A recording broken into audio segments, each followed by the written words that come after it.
Hey guys, how you going? Hope you're all doing very well. This afternoon I'm going to be doing a movie review. This movie is a horror film from Poland, Polish language English subs, released in the year 2020, directed by Bartosz M. Kowalski, and this film is called Nobody Sleeps in the Woods Tonight. So Nobody Sleeps in the Woods Tonight is about a survival camp. Basically, these young adults come to this camp and they're going to spend some days in the wilderness by themselves. They're going to have the bare necessities, their clothes, a pocket knife, a sleeping bag, all of what they need, but they're going to be without the essentials of modern day life, which is their mobile phones, their tablets, laptops, and social media. So the idea of this camp is to send these young people out, and then when they come back they're going to be bigger and better because of the survival skills that they've learnt. But unfortunately on this particular day, a group of unfortunate camp members run upon these two cannibalistic psychopathic mutants. Now these mutants, that they're not happy that these people have come onto their territory, so not only are they going to kill them, but they're actually going to make them the next meal on their menu. So whether or not this group of campers can come out of this situation alive is something you're going to have to find out for yourself, because that's as far as I'm going with my synopsis. Now my thoughts on Nobody Sleeps in the Woods Tonight. Polish films are very few and far between for me. They really do go under my radar, but the Polish films that I have seen have actually really impressed me. So for that reason, I was very excited to see Nobody Sleeps in the Woods Tonight. Adding to that, it's a slasher film. Now, in the past, I hated slashers, but I have warmed to them. I can see their place in the horror genre for films that you don't need to use your brain, just a bit of popcorn if you want to really wind down and relax for the day. Slasher films are the exact movie for party films. Parties with a group of friends, and you can just really enjoy it with some great kills and hopefully great villains. And so that was the expectation coming into this movie, and I saw it on Netflix, so I was browsing through one night and I thought, okay, where did this film come from? I never really heard of it. And so coming into a film with blind expectations can be a very good thing, is because you don't have outside influence. And so I was giving this movie every opportunity to impress me. My expectations are a little bit low for slasher films because ultimately this is a movie that wants to be fun. It doesn't want to be realistic, so you have to make allowances. So after making all those allowances, I come away from Nobody Sleeps in the Woods very disappointed still, because it had very, very good production, but it failed at two main ingredients that makes a slasher film great, which is something I'll go into a little bit later. But what I loved about this movie is the production is very, very good, and the mood is set up in a way where I thought as though it was going to be a lot of fun. It promises a very fun experience, which ultimately it doesn't deliver upon, but the production is very competent. I don't know how big this budget was, but it appears to have quite a bit of money behind it, and if it didn't have any money behind it, well, it just showcases that you don't need a mega budget to make a film look good.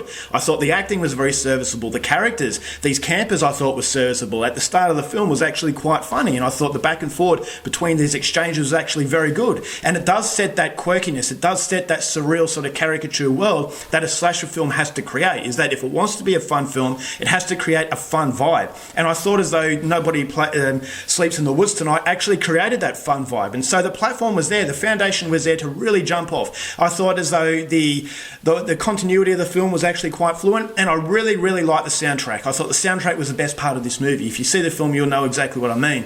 And so that all adds up into something that does promise a very good experience. But unfortunately, the reason why it doesn't deliver on that promise is ultimately because it fails at two things. And the first thing is that it's not a very memorable villain, or villains in this case, plural. So you've got two villains in this film, but I just don't think their backstory was very interesting, and I didn't really think that they were very intimidating. I thought the costume design looked very silly, and I just couldn't get into these villains. And with the great slasher films, you like the villains. You have these horror villain icons such as Jason Voorhees, Freddy Krueger, Michael Myers, villains that are very iconic. But there is nothing iconic about this film. I thought the villains were very forgettable, and ultimately the violence was very forgettable, which is very surprising, is because this film has an R18 plus rating here in Australia. High impact violence and blood and gore. And so for that, I was expecting a bloodbath. And you do see a bit of blood, but the violence is very tame as far as graphic nature is concerned. The kills were not creative at all.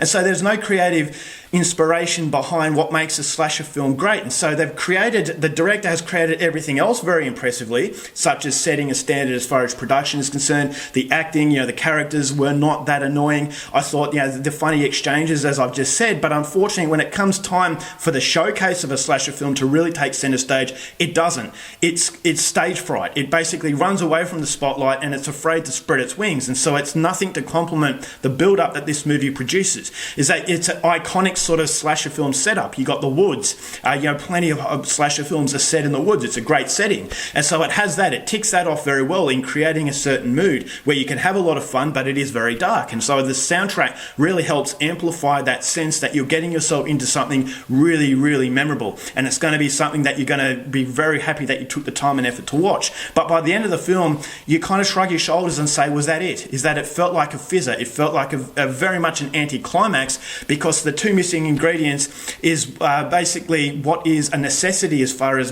horror slasher films are concerned.